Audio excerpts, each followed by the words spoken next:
welcome back to our channel Navy Academy. I am Jyoti and your chemistry educator. Last class में chemical kinetics chapter के कुछ CSI net से related हमने PYQ solve किए थे। आज की क्लास में हम आगे के और पीवाईक्यू सोल्व करने वाले हैं। आई होप आप लोगों को समझ आ रहा होगा कि आपको क्वेश्चन कैसे सोल्व करने हैं या फिर जो हमारी केमिकल काइनेटिक्स चैप्टर के जो हमारे फॉर्मूलाज होंगे उनको न्यूमेरिकल में कैसे अप्लाई करना है। आई होप आप लोगों को समझ आ रहा होगा। अब जो स्टूडेंट राजस्थान सेट के लिए प्रिपरेशन कर रहे हैं उनको तो कॉन्सेप्ट तो करने हैं, साथ में जो राजस्थान सेट के पीवाईक्यू हैं वो और सीएसआई नेट के जो पार्ट बी यानी कि जो 2 मार्क्स में पूछे गए क्वेश्चन है उनकी आपको प्रैक्टिस करनी है। साथ में आरपीएससी असिस्टेंट प्रोफेसर के जो पीवाईक्यू होंगे उनके लिए आपको क्वेश्चन प्रैक्टिस करनी है। इतना करने के बाद आपके लिए सही होगा, सफिशिएंट होगा।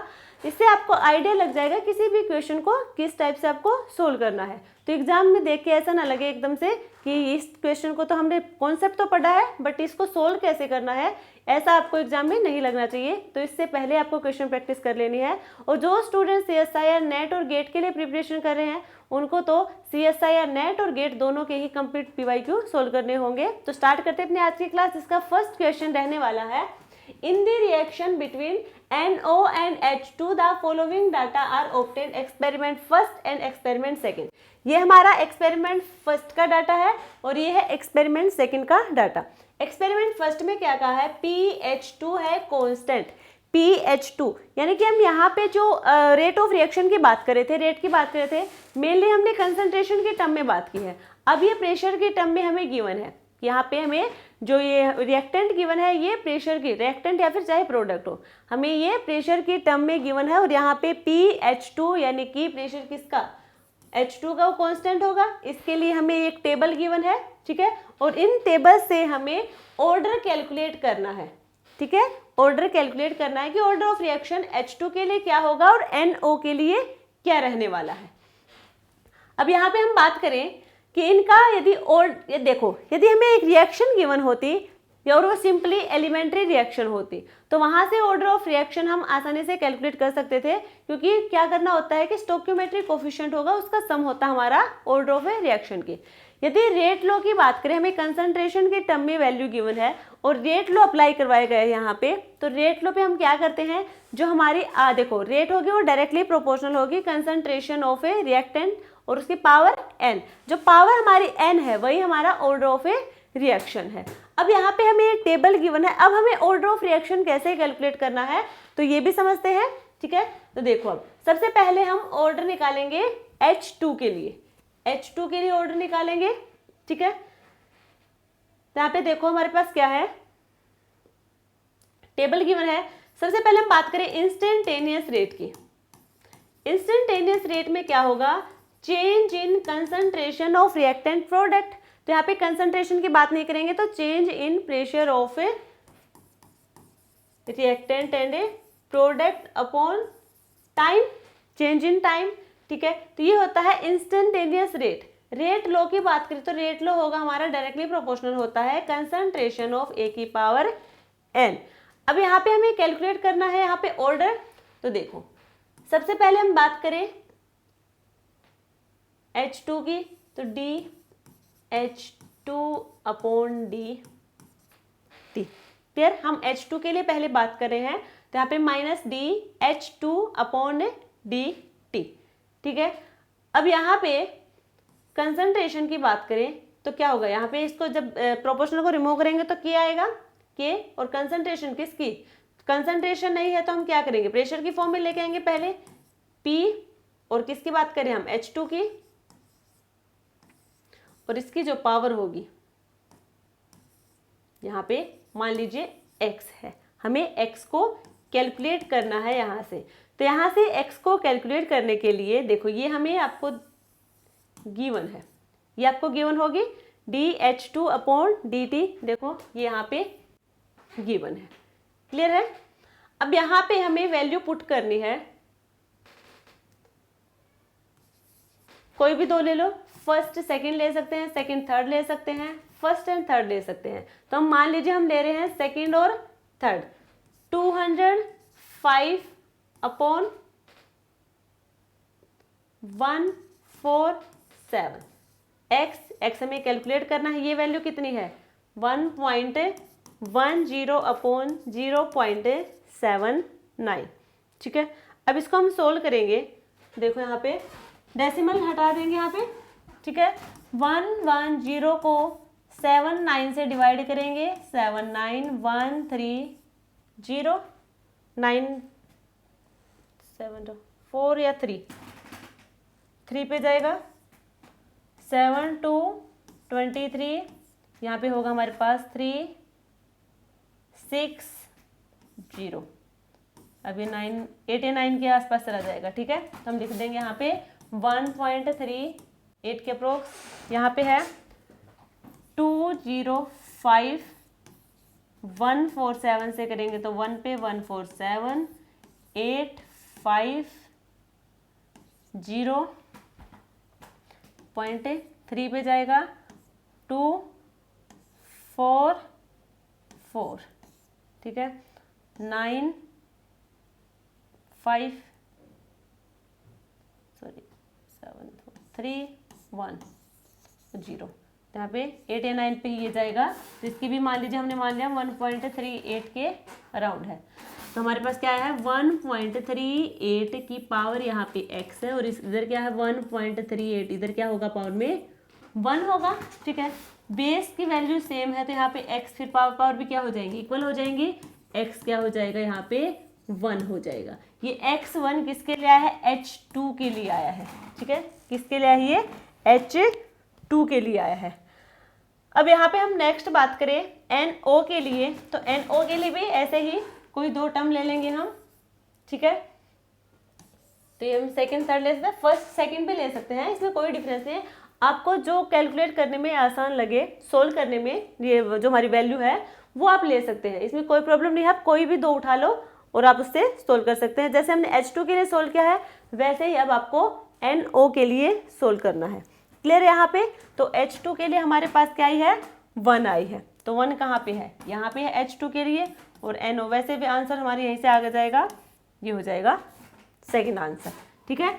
NO के लिए आप करना चाहें तो एक बार देख सकते हैं।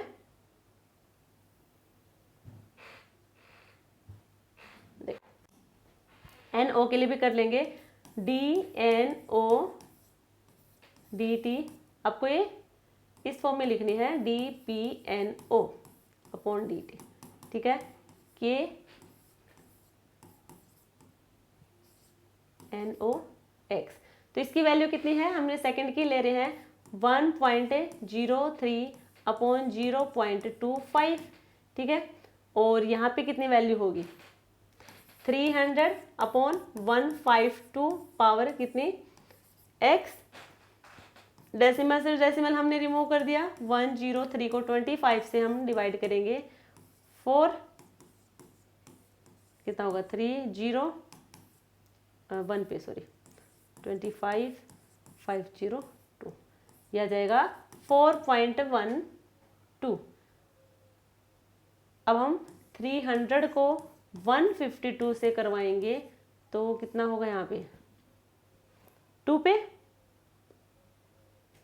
1 पे 152, 8 4 1 0 9 8 6 और 13 2 1 0, ये कितना हुआ, ये हमारा 2 के अप्रोक्स है, और ये हमारा कितना हो जाएगा 4 के अप्रोक्स है, ठीक है। तो यहाँ पे क्या है 4, और इधर क्या है 2 की पावर x। अब यहाँ पे बेस वैल्यू यदि हम इक्वल कर दें, यानी कि 2 की पावर 2 हो जाए इधर, इधर क्या है 2, ये x, बेस वैल्यू हमारी क्या होगी, सेम है, तो x हमारा कितना आ जाएगा, x की वैल्यू 2 आएगी। तो ऑर्डर यहाँ पे क्या आया, 2 है। NO के लिए 2 आएगा, H2 के लिए 1 आएगा। आई होप आप लोगों को क्वेश्चन समझ आया होगा कि कैसे हमें सोल्व करना है इसको। नेक्स्ट क्वेश्चन देखो, the translational, rotational and vibrational partition function for a molecule are. यहाँ पे देखो हमें कुछ फंक्शन गिवन है, पार्टीशन फंक्शन हमारे हैं FT, ये फंक्शन हमारा ट्रांसलेशनल के लिए है जिसकी वैल्यू है 10 की पावर 10, ये रोटेशनल के लिए फंक्शन है जिसकी वैल्यू है 10, और वाइब्रेशनल के लिए है 1। KBT/H की वैल्यू हमें गिवन है 10 की power 13 at room temperature, N A Avogadro number जिसकी वैल्यू है 6 × 10⁻23 using the approximate data given above the frequency factor A for a reaction of a type. तो यहाँ पे हमारे पास जो रिएक्शन है for a reaction of a type, किस टाइप की रिएक्शन है हमारे पास, ये है atom plus diatomic molecule, जो कैसा होगा, नॉन लीनियर ट्रांजिशन स्टेट हमें मिलेगी और उसके बाद हमें प्रोडक्ट की फॉर्मेशन यहाँ पे देखने को मिलेगी। मान लीजिए एटम हमारे पास ए है, मॉलिक्यूल कैसा मॉलिक्यूल, डाई एटॉमिक, यानी कि 2 एलिमेंट वहाँ पे लगे होंगे, तो इसको हम ले लिया बी सी और इससे हमें प्रोडक्ट मिलेगा पी। बीच में यहाँ पे कोई ट्रांजिशन स्टेट, वो भी कैसी, नॉन लीनियर ट्रांजिशन स्टेट यहाँ पे आपको देखने को मिलेगी। क्लियर है। अब यहाँ पे according to transition state theory क्या वैल्यू रहने वाली है, किसकी, फ्रीक्वेंसी फैक्टर की क्या वैल्यू रहने वाली है, वो हम बात करेंगे यहाँ पे। तो देखो इसके लिए जो फॉर्मूला यूज होने वाला है, ऐसे हमारे 1-2 क्वेश्चन और भी हैं, आई होप शायद 2-3 क्वेश्चन और होंगे CSIR नेट में ही, वो आपको खुद से सोल्व कर रहे हैं, सिर्फ वहां से हमने एक ही क्वेश्चन उठाया है, वही फार्मूला लगेगा, आप सोल्व आपको करना है। फॉर्मूला यहाँ पे बता देंगे, according to transition state theory, ठीक है। तो फॉर्मूला होगा K = KBT अपॉन, ये हम K भी लिख सकते हैं, A भी लिख सकते हैं, frequency factor upon HNA FAFABC, ठीक है। ये FA यानी कि जो हमारा A एटम है इसके फंक्शन की बात करें, BC यानी कि डाई एटॉमिक मॉलिक्यूल के फंक्शन की बात करें हैं, F* जो हमारा एक्टिवेटेड कॉम्प्लेक्स बनेगा उस फंक्शन की हम यहाँ पे बात करें हैं, और ये हमारा है फ्रीक्वेंसी फैक्टर, इसे आप A से भी डिनोट कर सकते हैं, KBT अपॉन H। K भी हमारा बोल्ट्जमैन कांस्टेंट होगा, T टेम्परेचर होगा, और वैसे भी इसकी वैल्यू हमें गिवन है 10⁻13। तो इसको हमें सोल्व करना है, तो इसके लिए सबसे पहले हमें इनकी वैल्यू चाहिए, इनकी वैल्यू चाहिए होगी, ठीक है।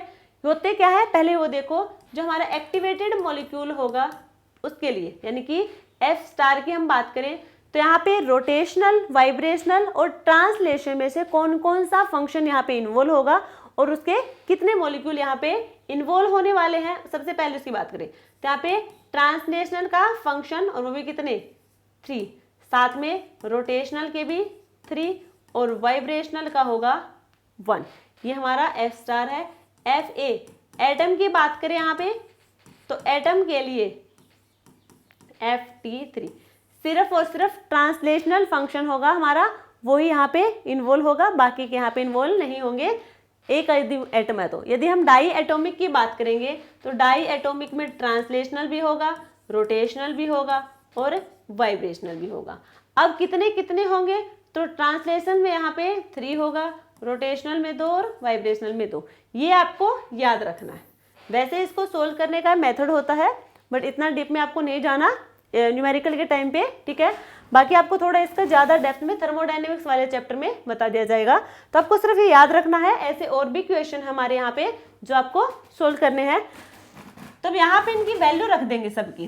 अब KBT इसकी वैल्यू हमें गिवन है 10⁻13, N की वैल्यू गिवन है 6 × 10⁻3 और F* यानी कि एक्टिवेटेड मॉलिक्यूल की है हमारे पास FT3, FR रोटेशनल के लिए भी 3 और वाइब्रेशनल के लिए कितनी होगी, 1 होगी।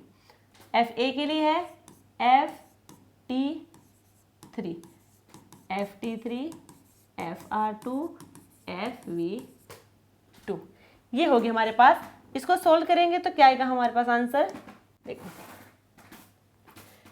कैंसिल, क्लियर है। R2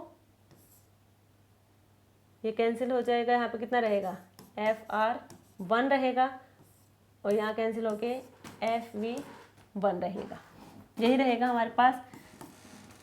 10⁻23 ये है, 13 ये है, कितना हो गया 36 × 6 इंटू यहाँ पे है हमारे पास F रोटेशनल और यहाँ पे हमारे पास ट्रांसलेशनल के 3 और वाइब्रेशनल का 1।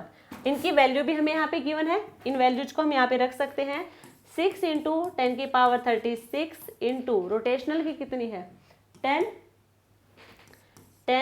अपॉन वाइब्रेशनल की कितनी है 1 है और ट्रांसलेशनल की है 10⁻10 पर यहाँ पे कितने हैं फिर 3, तो 3 से इसको मल्टीप्लाई भी कर देंगे और यहाँ पे है सिर्फ 1। जब इसको सोल्व करेंगे 10 की पावर 3 यानी कि 30, तो यहाँ पे होगा 6 इंटू 10 की पावर 37 और ये होगी 10 की पावर 30। 30 ऊपर जाएगा तो हमारे पास क्या हो जाएगा, इसमें से माइनस हो जाएगा, तो 6 इंटू 10 की पावर 7, 6 इंटू 10 की पावर 7 हमारा आंसर होगा। और यह हमारा ए, या फिर आप के से भी रिप्रेजेंट कर सकते हैं। है क्या ये होगा फ्रीक्वेंसी फैक्टर। तो 6 इंटू 10 की पावर 7 यानी कि ऑप्शन बी हमारा करेक्ट आंसर होगा। ये आपको फॉर्मूला याद रखना है, इससे क्वेश्चन पूछे गए हैं इस टाइप के आपको, और ये भी आपको ध्यान रखना है। यदि आपको डिटेल में समझना है तो कोशिश ये रहेगी कि जो हमारा थर्मोडायनेमिक्स वाला चैप्टर है वहाँ पे इस कॉन्सेप्ट को थोड़ा डीप में करवाया जाए। बाकी आपको ये फॉर्मूला इंपॉर्टेंट है वो यहाँ पे बता दिया। Next question, in the Lineweaver Burk plot of initial rate versus initial substrate concentration of for an enzyme catalyst reaction following Michael-Menton mechanism, they intercept की वैल्यू यहाँ पे गिवन है। इंटरसेप्ट यानी कि जब हम यहाँ पे y is equal to m x plus c, तो यहाँ पे y और x के बीच में हम ग्राफ प्लॉट करते हैं। m जो हमारा रहता है वो स्लोप को रिप्रेजेंट करता है, c होगा वो हमारा इंटरसेप्ट को रिप्रेजेंट करता है। यदि इंटरसेप्ट की वैल्यू जीरो है तो वहाँ से जो हम ग्राफ प्लॉट करेंगे वो ओरिजिन से स्टार्ट होगा। यदि जीरो वैल्यू नहीं है तो वो ओरिजिन से स्टार्ट नहीं होगा, वो कुछ वैल्यू देगा उसके बाद स्टार्ट होगा। अब वो पॉजिटिव देगा या फिर नेगेटिव देगा वो हमारा m पे डिपेंड करेगा कि m की वैल्यू पॉजिटिव है या फिर नेगेटिव है। यहाँ तक क्लियर है। तो इंटरसेप्ट की वैल्यू हमें गिवन है 5000। अब यहाँ पे ये इनिशियल एंजाइम कंसंट्रेशन भी हमें गिवन है 1 इंटू 10 की पावर -9। तो हमें कैलकुलेट क्या करना है, TON, turn over number. Turn over number हमने बताया था K2 के इक्वल होगा। पहले हमें K2 चाहिए, ठीक है, K2 कैलकुलेट हो जाएगा तभी हमारा टर्न ओवर नंबर आएगा। अब इसके लिए हम क्या करेंगे, हमसे यहाँ पे देखो माइकल-मेंटन मैकेनिज्म की हम जब ने बात की थी तो वहाँ पे एक फॉर्मूला देखा होगा आपने। वो फॉर्मूला था यहाँ पे हमारे पास, इसी में हम बात करें हमारे पास दो ग्राफ आए थे। एक तो हमारे पास था लाइनवीवर वर्क प्लॉट, दूसरा था एडी प्लॉट। हम बात करेंगे यहाँ पे लाइनवीवर वर्क प्लॉट की, जिसमें हमारे पास था 1/r is equal to KM/r maximum S plus ये सबस्ट्रेट है हमारे पास R मैक्स। तो यहाँ पे y is equal to mx plus c, तो 1 कंसंट्रेशन ऑफ S है ये हमारे पास। देखो 1 ये हमने ये वाला क्यों लिया, फॉर्मूला हमारा दूसरा भी होता है। ये जो हमारा रेसिप्रोकल में ले इसलिए लिया है क्योंकि यहाँ पे देखो इनवर्स में है, ठीक है। तो यहाँ पे इनिशियल रेट, हमारा इनिशियल रेट किस में है, इनवर्स में है। इसको ऊपर लेके जाएंगे तो क्या हो जाएगा, r-1 हो जाएगा। इसलिए यहाँ पे क्या लिया हमने, इसका रिवर्स लिया है, इनवर्स लिया है। और इनिशियल सबस्ट्रेट कंसंट्रेशन, ये हमारे पास इनिशियल सबस्ट्रेट कंसंट्रेशन किसमें भी -1 में, इसीलिए इसका भी क्या ले रहे हैं, हमें रेसिप्रोकल ले रहे हैं। तो यहाँ पे 1/r हमारा y एक्सिस पे होगा, 1 कंसंट्रेशन ऑफ S होगा, ये x एक्सिस पे होगा। अब ये हमारे जो है Km/r मैक्स, ये स्लोप को रिप्रेजेंट कर रहा है, पॉजिटिव वैल्यू है यहाँ पे। 1/r मैक्सिमम ये इंटरसेप्ट है, यहाँ पे इंटरसेप्ट 0 नहीं है, यानी कि ओरिजिन से स्टार्ट नहीं होगी। और इंटरसेप्ट की वैल्यू कितनी है, 1/r मैक्स की वैल्यू हमें गिवन है 5000, ठीक है। r मैक्स लिखेंगे तो क्या हो जाएगा, ये इधर आएगा तो ये इधर आ जाएगा, 1/5000 ये हमारी इंटरसेप्ट की वैल्यू थी। अब ये r मैक्स की वैल्यू हमारे पास 1/5000 है। हमें सोल्व क्या करना है, सोल्व हमें K2 करना है। K2 को हमें सोल्व करना है तो हमें पता है कि R मैक्स होगा, ये हमने लास्ट क्लास में भी क्वेश्चन सोल्व किया था जहाँ पे ये फॉर्मूला का यूज किया गया था। R मैक्स की वैल्यू होती है K2 concentration of initial enzyme, ठीक है। अब यहाँ पे R मैक्स की हमें वैल्यू पता है 1/5000, K2 हम कैलकुलेट कर लेंगे, ये हमें गिवन है 1 इंटू 10 की पावर -9। इसको हम इधर लेके आएंगे तो कहाँ जाएगा, डिवाइड में जाएगा। K2 की वैल्यू आ जाएगी हमारे पास 1/5 इंटू 10 की पावर 3 इंटू 10 की पावर -9, कितना रहेगा, -6। तो यहाँ पे K2 आ जाएगा 0.2 इंटू 10⁶। ये आई हमारी K2 की वैल्यू। हमें चाहिए क्या था, TON, तो K2 के इक्वल होगा तो 0.2 इंटू 10⁶। तो इसको हम लिख सकते हैं 2.0 इंटू 10⁵। ये हमारा आंसर होगा। ऑप्शन डी हमारा करेक्ट आंसर है। क्लियर है यहाँ पे। Next question, the concentration of a reactant R varies with time for two different reaction as shown in the following plots. यहाँ पे हमारे पास ये दो हमें ग्राफ गिवन है और इनमें से हमें जो रिएक्टेंट की कंसंट्रेशन है और टाइम के वर्सेस ग्राफ दिखा रखे हैं। देखो कंसंट्रेशन और टाइम के वर्सेस ग्राफ दिखा रखा है। तो यहाँ पे ऑर्डर ऑफ रिएक्शन हमें बताना है दोनों का, फर्स्ट एंड सेकंड का। ऑर्डर ऑफ रिएक्शन कैसे बताएंगे, ग्राफ को देख के। तो यही देख लेंगे हम जो ग्राफ प्लॉट कर रखे हैं कौन से ऑर्डर रिएक्शन के हैं। जब हम इंटीग्रेटेड रेट इक्वेशन की बात कर रहे थे तो वहां पे हमने जो हमारे ऑर्डर रिएक्शन थे, जैसे कि जीरो ऑर्डर रिएक्शन है, फर्स्ट ऑर्डर रिएक्शन है, सेकंड ऑर्डर रिएक्शन है, तो ये सब हमने ऑर्डर ऑफ रिएक्शन की बात की थी।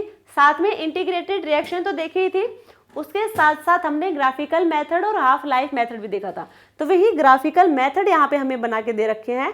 तो हम यहाँ क्या करेंगे, ग्राफिकल मेथड को देख के या फिर इनसे हम आइडिया लगा लेंगे हमारे इंटीग्रेटेड रेट इक्वेशन की, कि किस इंटीग्रेटेड रेट इक्वेशन से ये वाला ग्राफ बना है।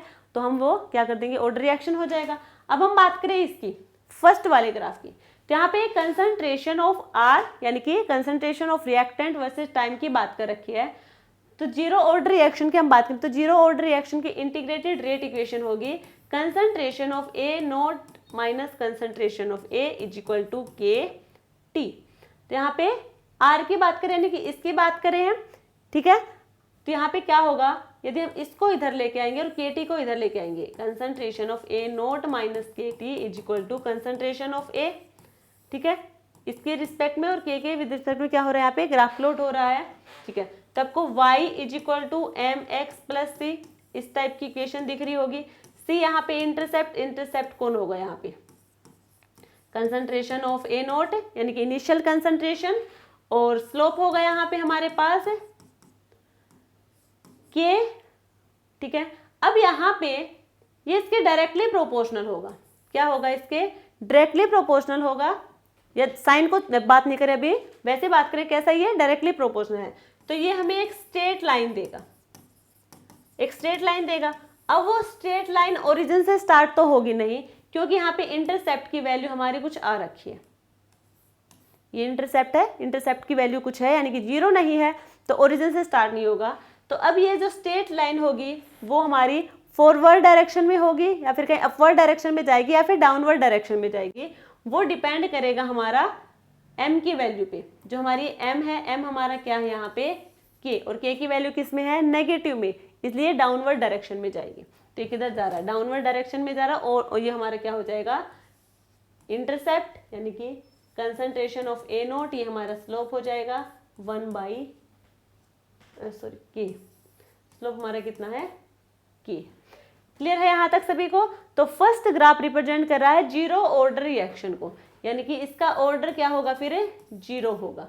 सेकंड की बात करें तो अब हमारे पास जो कंसंट्रेशन है रिएक्टेंट की वो किसमें है, 1 कंसंट्रेशन ऑफ आर, इसका रेसिप्रोकल ले रखा है, और टाइम हमारा t ही है। तो आपको कहीं देखा होगा इस टाइप की आपको जो ये इक्वेशन होगी कहाँ पे देखने को मिलेगी, जीरो तो हमने देख लिया, जीरो में ऐसा कुछ नहीं है। यदि हम बात करें फर्स्ट ऑर्डर की, फर्स्ट ऑर्डर का जो इंटीग्रेटेड होगा रेट इक्वेशन वो होगी L N concentration of A naught upon concentration of A is equal to के टी, इस टाइप का है, ये भी यहाँ नहीं होगी। अब आप बात करें सेकेंड ऑर्डर की, सेकेंड ऑर्डर में होगा 1 upon concentration of A minus 1 upon concentration of A naught is equal to के टी, और हमें चाहिए ये वाला, तो इसको हम इधर लेके जाएंगे 1 upon concentration of A is equal to के t plus 1 upon concentration of A naught. K t के विद रिस्पेक्ट में क्या करना, ग्राफ करना है, तो ये हमारा क्या हो जाएगा, स्लोप हो जाएगा। ये क्या होगा, इंटरसेप्ट होगा। इंटरसेप्ट हमारा जीरो के इक्वल नहीं है तो ओरिजिन से स्टार्ट नहीं होगा। और m की वैल्यू यानी कि k की वैल्यू पॉजिटिव में है तो कहाँ जाएगा, अपवर्ड डायरेक्शन में जाएगा, स्ट्रेट हमारा ग्राफ होगा। तो ये देखो ये अपवर्ड डायरेक्शन में जा रहा है, ये हमारा इंटरसेप्ट हो जाएगा 1 upon concentration of A note, ये स्लोप हमारा के, ठीक है, और ये किधर जा रहा है, अपवर्ड डायरेक्शन में, तो ये कौन सा ऑर्डर होगा, सेकेंड। तो ये हमारा 0 ऑर्डर है, ये हमारा सेकेंड है, यानी कि 2, 0 2। ऑप्शन सी हमारा करेक्ट आंसर होगा। Next question, for the reaction, ये हमें एक रिएक्शन गिवन है, ठीक है, कोई रिएक्टेंट ए है, ए रिएक्टेंट से हमें मिला 2B, ठीक है, और बी से हमें क्या मिला, सी मिला। तो जब ए से बी की फॉर्मेशन हुई तो रेट कांस्टेंट K1 है, बी से वापस ए, यानी कि रिवर्सिबल रिएक्शन है तो वापस जाएगा, जहाँ पे हमें रेट कांस्टेंट है K-1, और बी से सी की फॉर्मेशन होगी तो रेट कांस्टेंट होगा K2। हमें यहाँ पे ये कैलकुलेट करना है, ये क्या है, ये है रिएक्टिव इंटरमीडिएट, आपको दिख रहा होगा। और रिएक्टिव इंटरमीडिएट कहाँ पे देखा था, कॉन्सिक्यूटिव रिएक्शन में, तो concentration of B upon d t क्या हो जाएगा, 0 के इक्वल होगा।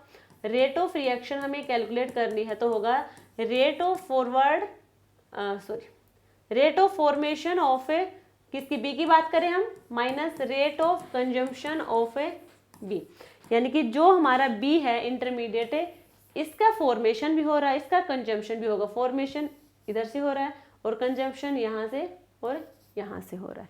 तो अब हमें क्या करना है, यहाँ पे इसकी इक्वेशन बनानी है। देखो, सबसे पहले हम फॉर्मेशन की बात करेंगे, K1 से इधर से आई है, ए से फॉर्मेशन हुई हमारी, ठीक है, तो यहाँ पे होगा K1, रेट कांस्टेंट K1 था, और फॉर्मेशन किससे हुई है, ए से। बट यहाँ पे ए हमारा कितना था, 1, बी के कितने मोल्स बने, 2, तो यहाँ पे क्या लेंगे, 2 K1 कंसंट्रेशन ऑफ ए। अब हम बात करेंगे रेट ऑफ कंजम्पशन की। रेट ऑफ कंजम्पशन यहाँ पे रहने वाला है, सबसे पहले हम बात करें सी की, तो यहाँ से बी से सी की फॉर्मेशन, यानी कि बी का क्या हुआ है, कंजम्पशन हुआ है, किस रेट कांस्टेंट पे, K2 पे, ठीक है, concentration of A B, consumption तो बी का हुआ, हम बी की बात कर रहे हैं, तो K2 concentration of A B. अब हम बात करें बी से हमें क्या मिला वापस से, ए, रेट कांस्टेंट K-1, तो K-1 और बी, ठीक है। अब इसकी क्या हो जाएगी, पावर 2। अब यहाँ से 2 से 1 की फॉर्मेशन आपको देखने को मिली, तो 2 से हम क्या कर देंगे, मल्टीप्लाई भी कर देंगे, तो ये होगा हमारा आंसर, ये होगा आंसर। क्लियर है सभी को, आंसर होगा सेकंड, ऑप्शन बी हमारा करेक्ट आंसर होगा, ठीक है। नेक्स्ट क्वेश्चन, कोई स्पीसीज है ए, अंडरगो ए यूनिमोलिकुलर रिएक्शन एज फॉलो। देखो, यूनिमोलिकुलर रिएक्शन आपने कहाँ देखा था, जब हम बात कर रहे थे मैकेनिज्म ऑफ रिएक्शन की, लिंडेमैन हिंसलवुड मैकेनिज्म की बात की थी, तो वहाँ पे हमने कहा था कि ये जो मैकेनिज्म हम यूनिमोलिकुलर स्पीसीज के लिए डिस्कस कर रहे हैं, तो वहाँ पे आपको इस टाइप से देखने को मिला था, यानी कि आपने कुछ डी एनर्जाइजेशन स्टेप, एनर्जाइजेशन स्टेप देखा था कि यदि कोई नॉर्मल हमारे पास स्पीसीज है ए, और उसकी ए के साथ, यानी कि नॉर्मल स्पीसीज के साथ ही उसका एडिशन करवाते हैं या फिर रिएक्शन करवाते हैं, तो वहाँ से हमें एक्टिवेटेड मॉलिक्यूल मिलेगा, ठीक है। तो ये तो हमारा था एनर्जाइजेशन स्टेप। अब हम बात करें इसका, एक्टिवेटेड का, अब इस ए के साथ यदि हम रिएक्शन करवा दें कहीं पे, तो हमारा जो स्टेप होगा वो डी एनर्जाइजेशन स्टेप हो जाएगा, ठीक है। और इस रेट कांस्टेंट पे रिएक्शन हो रही है, यहाँ पे हमें करना क्या है, for this reaction the first order rate constant at high pressure is K infinite, the first order rate constant become K infinite by 2 when pressure of A is। अब यहाँ पे देखो, ये यहाँ तक तो वैसे भी हमने अपने नोट्स में भी सोल्व कर रखा है कि जब हम प्रेशर को क्या कर देंगे, इतना हमें पता है। अब यहाँ पे हमने क्या कहा कि हाई प्रेशर ले रहे हैं, 2 केस बताए थे हमने, एक हाई प्रेशर हो, एक लो प्रेशर हो, ठीक है। तो हाई प्रेशर पे किसके इक्वल हो जाएगा, K इनफाइनाइट के इक्वल हो जाएगा, वहाँ पे K-1 क्या होगा, ग्रेटर देन होगा K2 के, उसके बाद ये K इनफाइनाइट के इक्वल आता है, हम यहाँ करके भी दिखाएंगे, बट यहाँ तक हमने अपने नोट्स में भी कर रखा है। उसके बाद क्या है कि जो K इनफाइनाइट है, ये जो फर्स्ट ऑर्डर रेट कांस्टेंट है, ये हो गया अब K इनफाइनाइट बाई 2, और यहाँ पे प्रेशर क्या है ए का, ए कंसंट्रेशन ऑफ ए 1/2। तो आंसर क्या होगा वो हमें बतानी है, यानी कि K1 की वैल्यू क्या होगी, ये हमें ग्राफ यहाँ पे गिवन है। अब यहाँ पे K1 की वैल्यू क्या होगी, देखो अभी देखते हैं। सबसे पहले यहाँ पे हमारे पास है लिंडमैन मैकेनिज्म था, तो लिंडमैन मैकेनिज्म होगा हमारा पास रेट हो गया है K1 K2 concentration of A की power 2 upon K-1 concentration of A plus K2। ये हमारी रेट है इस मैकेनिज्म के अकॉर्डिंग, जब हम इसको सोल्व करेंगे तब। क्लियर यहाँ पे। अब हमने यहाँ पे प्रेशर को रखा हाई, एट ए हाई प्रेशर। जब प्रेशर हाई होगा तो इसके प्रेशर हाई का मतलब क्या है, K-1 concentration of A greater than क्या हो जाएगा, K2 की हो जाएगा। जब ये वैल्यू ज़्यादा हो जाएगी तो यहाँ पे क्या हो जाएगा, इसको हम नेग्लेक्ट कर देंगे। इसको नेग्लेक्ट करेंगे तो यहाँ पे हमारे पास आएगा K1 K2 concentration of A की power 2 upon K-1 concentration of A। K1 K2 upon K-1 concentration of A हो जाएगा यहाँ पे। तो यहाँ पे हमने इसको किसके लिख दिया था, K इनफाइनाइट के इक्वल रख दिया था। इसको हमने रखा था K इनफाइनाइट के इक्वल रख दिया था, क्योंकि सारे के सारे क्या है, कांस्टेंट है। तो ये हमने एक नई कांस्टेंट की टर्म यहाँ पे दी थी। तो ये था हाई प्रेशर पे।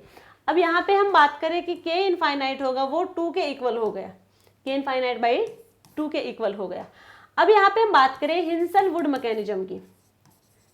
हिंसलवुड मैकेनिज्म के अकॉर्डिंग K यूनी यानी कि यूनिमोलिकुलर के लिए बात करें हैं तो K1 K2 concentration of A upon K-1 concentration of A plus K2, ये होगा K यूनिमोलिकुलर के लिए हिंसलवुड मैकेनिज्म के अकॉर्डिंग। हमें यहाँ से कैलकुलेट क्या करना है, K1 कैलकुलेट करना है। तो K1 कैलकुलेट करने के लिए क्या करेंगे, यहाँ पे रेट ऑफ, इस केस के according at high pressure, rate of deactivation equal हो जाएगा रेट ऑफ प्रोडक्ट फॉर्मेशन। ठीक है, यानी कि रेट ऑफ डीएक्टिवेशन और rate of product formation equal होगा। तो रेट ऑफ डीएक्टिवेशन क्या हो जाएगा, K-1 concentration of A 1/2 concentration of A star is equal to K2 concentration of A star. ठीक है, एक्टिवेटेड यहाँ पे कैंसिल हो जाएंगे और यहाँ पे concentrated A 1/2 is equal to K2/K-1 और ये किसके इक्वल होगा, यहाँ पे कंसंट्रेशन 1/2 इज इक्वल टू, ये अब होगा K इनफाइनाइट के इक्वल हो जाएगा। और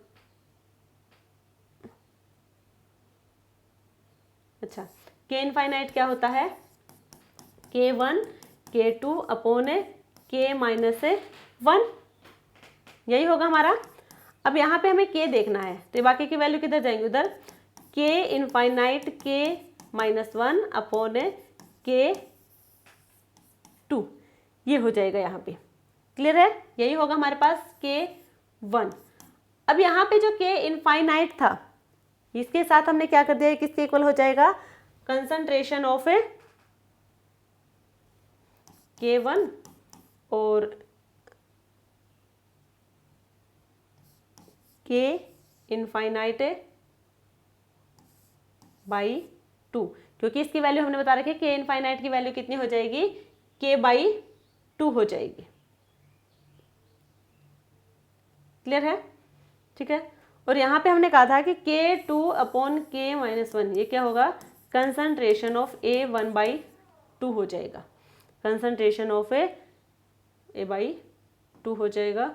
तो यह क्या है, किधर जाएगा, ये इसका रिवर्स करवा दिया हमने, रिवर्स करवा दिया तो इसके अपॉन में जाएगा A 1/2। क्लियर है, ये इसका इक्वल हो जाएगा। अब देखो कहाँ पे है आंसर, ये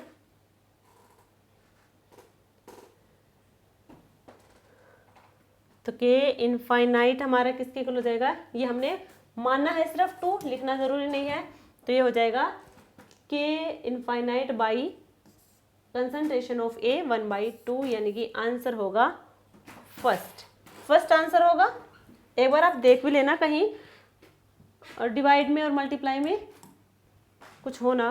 देखो यहाँ तक हमारा क्लियर है, के यूनि तक, ठीक है। अब यहाँ से हमने कैलकुलेट किया था के इनफाइनाइट की वैल्यू है ये हमारा के इनफाइनाइट है K1 K2 upon K minus 1। हमें कैलकुलेट क्या करना था, ये हमारे पास था concentration of A 1/2 is equal to K2 upon K minus 1 है।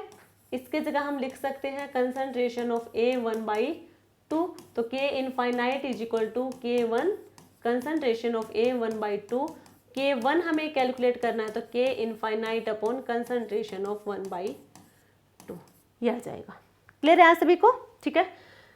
नेक्स्ट देखो, नेक्स्ट क्वेश्चन होगा the rate constant for a reaction, ये हमें एक रिएक्शन गिवन है, is measured into different aqueous solution of ionic strength 0.01 molar and 0.04 molar if log K 0.04 upon 0.01 is equal to 0.3। ये value हमें given है यहाँ पे, और हमें चार्ज कैलकुलेट करने यानी कि n की वैल्यू हमें कैलकुलेट करनी है जो B पर है, ठीक है। ये वैल्यू हमें कैलकुलेट करनी है, A पर हमें पता है +1 चार्ज है, B का हमें कैलकुलेट करना है, और यहाँ पे आयोनिक स्ट्रेंथ हमें डिफरेंट आयोनिक स्ट्रेंथ गिवन है, एक हमारे 0.01 है, दूसरे हमारे 0.04 है। तो ये हम कहाँ पे देखते हैं, ये जब चार्ज वगैरह कैलकुलेट करना हो तो इसका यूज हमने कहाँ किया था, इसके लिए फॉर्मूला था log K upon K naught is equal to 2AZAZB √I। I यहाँ पे आयोनिक स्ट्रेंथ है, ये हमारे चार्ज होंगे, चार्ज B A पे, चार्ज B पे, और A हमारा कांस्टेंट होगा डिबे हक्कल कांस्टेंट। जब हम बात कर रहे थे एक्टिविटी की, जब हमने एक्टिविटी वाला टॉपिक देखा था तो वहाँ पे हमने एक्टिविटी की बात की थी, डिबे हक्कल कांस्टेंट के बारे में बात की थी, और उसी के अंदर हमने बात की थी प्राइमरी सोल्ट इफेक्ट के बारे में। तो ये प्राइमरी सोल्ट इफेक्ट में बात की थी कि यदि यहाँ पे 2 आयंस है तो ये हमारा फॉर्मूला होगा, यदि 3 हो जाएंगे तो फॉर्मूला थोड़ा सा चेंज हो जाएगा, ठीक है। जैसे 3 होते तो क्या हो जाएगा वहाँ पे 2AZAZB plus ZB ZC plus ZC ZA √I। ये हो जाता हमारे लिए जब यहाँ पे रिएक्टेंट साइड पे हमारे पास 3 एलिमेंट्स होते तो, ठीक है, 3 रिएक्टेंट होते तो इस टाइप का हमारा फॉर्मूला होता। क्लियर है। तो यहाँ पे हमारे पास जो यूज होंगे तो या तो 2 ही होंगे हमारे पास यहाँ पे एलिमेंट, या फिर 3 होंगे। 2 के लिए ये है, 3 के लिए हम ये अप्लाई कर देंगे। तो अभी हम ये वाला यूज करें, यहाँ पे लोग K अपॉन K नोट, ये वैल्यू हमें पहले ही गिवन है 0.3 के इक्वल है, 0.3 के इक्वल है 2 इंटू A की वैल्यू कितनी है, A की वैल्यू हमने बताए थे 0.509 मोलर इनवर्स के इक्वल होती है एक्वस सॉल्यूशन में। और ये क्या है, ये एक्वस सॉल्यूशन ही है, एक्वस सॉल्यूशन में ये वैल्यू होती है तो रख देंगे, चाहे गिवन हो चाहे ना हो। ZA यानी कि A पर कितना चार्ज है, A पर हमारा 1 चार्ज है, इसका हमें कैलकुलेट करना है n, और यहाँ पे हमारे पास क्या है आयोनिक स्ट्रेंथ। आयोनिक स्ट्रेंथ यदि हम A के लिए ले, यदि हम आयोनिक स्ट्रेंथ डिफरेंट हमें एक्वस सॉल्यूशन के लिए गिवन है तो हमने यहाँ पे ले ली 0.01। इसको हम सोल्व कर लेंगे पहले, तो क्या हो जाएगा 10 की पावर -2 लिख सकते हैं। इसको हम सोल्व करेंगे तो क्या आएगा फिर 10 की पावर -1 आ जाएगा, ठीक है। तो ये हो जाएगा 0.3 अपॉन 2 इंटू 0.509 इंटू 10 की power -1 is equal to n।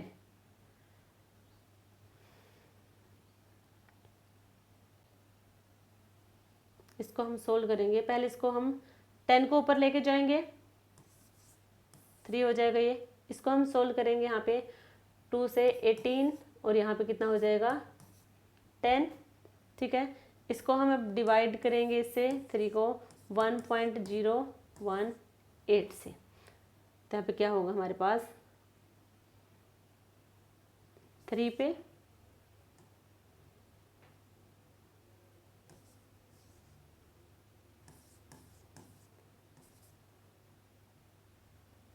2.503, 3 पे 2 पे जाएगा, ठीक है। 2 पे कितना होगा 16,302 4,6,9,0। अभी कितने पे चला जाएगा 9 पे या फिर 8 पे, 9 8 पे जाएगा। तो यहाँ पे जो हमारा चार्ज होगा वो कितना आएगा, अप्रोक्सीमेट 2 के इक्वल आ जाएगा, सॉरी 3 के इक्वल आ जाएगा। 2.8 अप्रोक्सीमेट कितना हो जाएगा, 3 के इक्वल आ जाएगा। तो यहाँ पे जो चार्ज होगा वो 3 होगा, ऑप्शन 3 हमारा करेक्ट आंसर रहेगा। क्लियर है यहाँ तक सभी को? यदि यहाँ पे आपको प्रॉब्लम हो रही है चार्ज कैलकुलेट करने में, तो एक ही वैल्यू हमने बताई यहाँ पे कितनी है, 0.509। तो आप इसको कंप्लीट ना लिख के 0.5 के अप्रोक्स से लिख सकते हैं, तो भी आप इसको सोल्व कर सकते हैं, फिर इतनी आपको प्रॉब्लम नहीं होगी सोल्व करने में। और इसका फाइनल आंसर हमारा ऑप्शन सी होगा, यानी कि इसका जो चार्ज होगा वो 3 होगा। Next question, the equilibrium constant for the reaction. Equilibrium constant for the reaction, यानी कि यहाँ पे जो हमें रिएक्शन गिवन है इसका इक्विलिब्रियम कांस्टेंट क्या है वो हमें गिवन है। पहले तो जो हमारी फर्स्ट रिएक्शन है CH4 + 2H2O CO2 + 4H2O, इसका इक्विलिब्रियम कांस्टेंट होगा K1, इसका होगा K2, ये हमें गिवन है। The equilibrium constant for the reaction, ये जो रिएक्शन है इसका इक्विलिब्रियम कांस्टेंट हमें कैलकुलेट करना है। ये कहाँ से आई, ये जो हमारी रिएक्शन होगी ये कहाँ से आएगा, फर्स्ट और सेकंड से मिलके ये आएगी हमारे पास, ठीक है। फर्स्ट और सेकंड के कॉम्बिनेशन से हमारी ये वाली रिएक्शन आपको देखने को मिलेगी। क्लियर है यहाँ पे? अब यहाँ पे देखो हमें इसका निकालना है के इक्विलिब्रियम, ये हमें कैलकुलेट करना है, और के इक्विलिब्रियम होता है K1/K2। ये हमने क्लास में कर रखा है कि के इक्विलिब्रियम क्या होगा, K1/K2 हमारा होता है के इक्विलिब्रियम के इक्वल। जहाँ पे K1/K2 यानी कि ऑप्शन सी हमारा करेक्ट आंसर होगा। Next, for a given ionic strength rate of reaction is given by, यहाँ पे ये हमें वैल्यू गिवन है, ठीक है। Which of the following reaction follow the above reaction, ये अभी हमने बात की थी इसकी प्राइमरी सॉल्ट में, सॉल्ट इफेक्ट में, log K/K0 is equal to 2AZAZB √I। तो हमें ये फॉर्मूला था, यहाँ पे हमें इसकी वैल्यू गिवन है 4 × 0.5 √I, यही हमें गिवन है, ठीक है। तो किसके लिए होगा, यहाँ पे कैसे पता लगाएंगे कि हमारा आंसर क्या होगा। देखो यहाँ पे हमारे पास क्या है, I, तो हमारा I ही गिवन है, ये हमारी वैल्यू सोल्व कर रखी है इतनी वैल्यू को, ठीक है, इस वैल्यू को सोल्व कर रखा है। तो ये है 2AZAZB इक्वल हमारा 4 × 0.5 के इक्वल है। क्लियर? 4 को 5 से करेंगे तो 2 के इक्वल हो जाएगा ये हमारा। अब यहाँ पे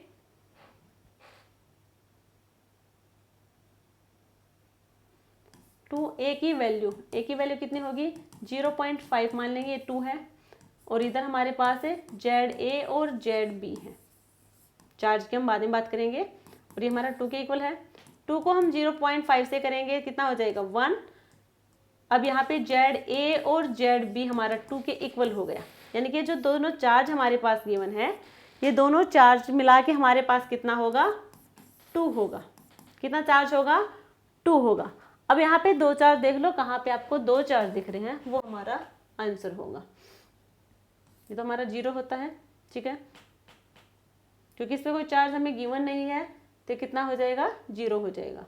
जिस पे हमें गिवन नहीं है वो हमारा 0 होगा। अब यहाँ पे +2 और माइनस है, +2 और -1 है, तो कितना हो जाएगा, ओवरऑल 1 हो जाएगा।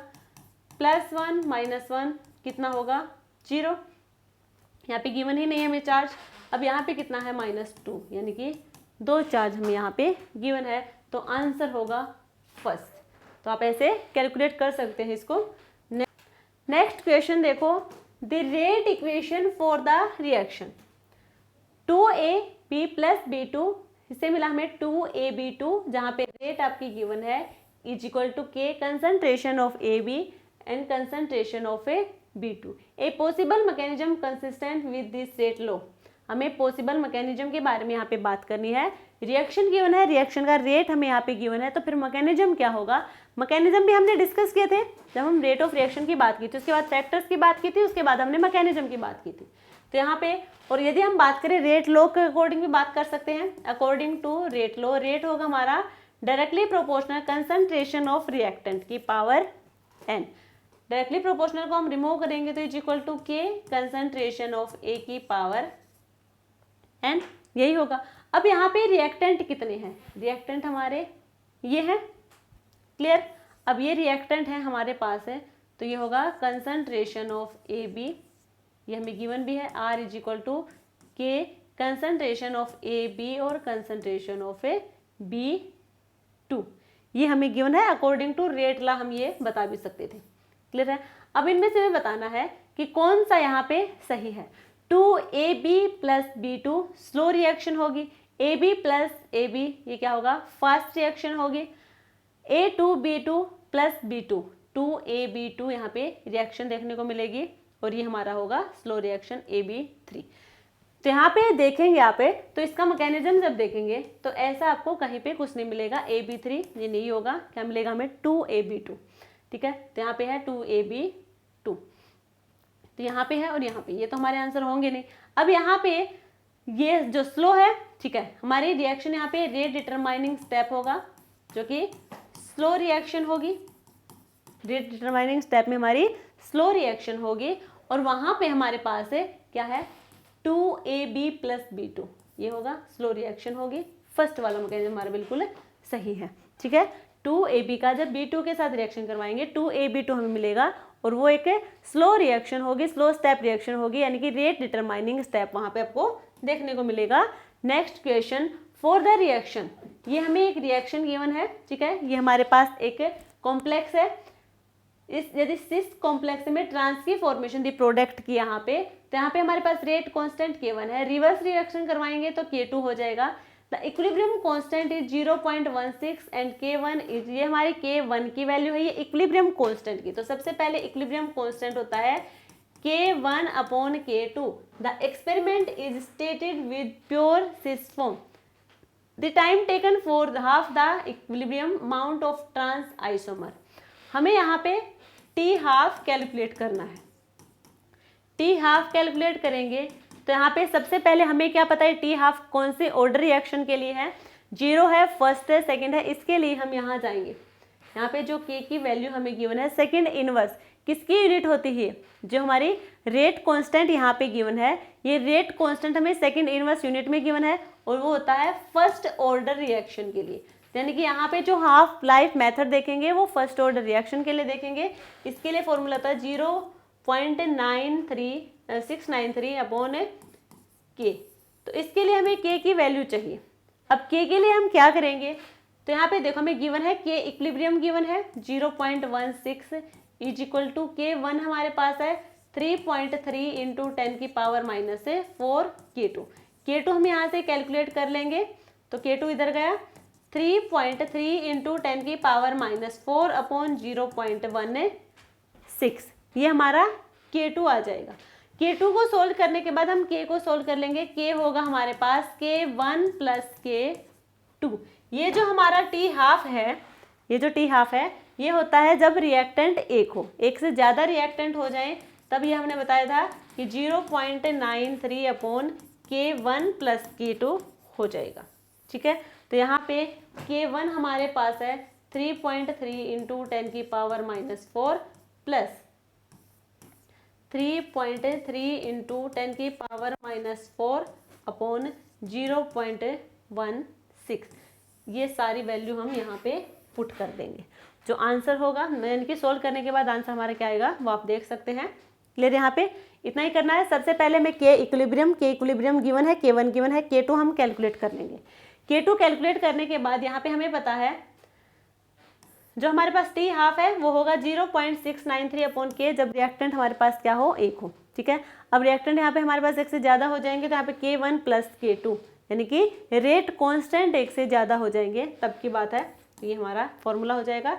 यहाँ पे K1 प्लस K2 की वैल्यू रख देंगे, सोल्व करेंगे तो आंसर हमारा देख लेना क्या है। नेक्स्ट क्वेश्चन देखो, ये देखो यहाँ पे क्या है, in the reaction between two ions the rate constant Kr when the ionic strength I की वैल्यू हमें गिवन है, rate constant is Kr not when the activity coefficient is 1, activity coefficient कितना है, 1 है। the ratio of Kr upon Kr not is equal to 0.884 if the charge of one ion is +1 and the charge of other ion is, दूसरा ion हमें यहाँ से calculate करना है। तो यहाँ पे क्या करेंगे, जो हमारा फॉर्मूला था log k upon k naught is equal to 2a ZB I 1/2।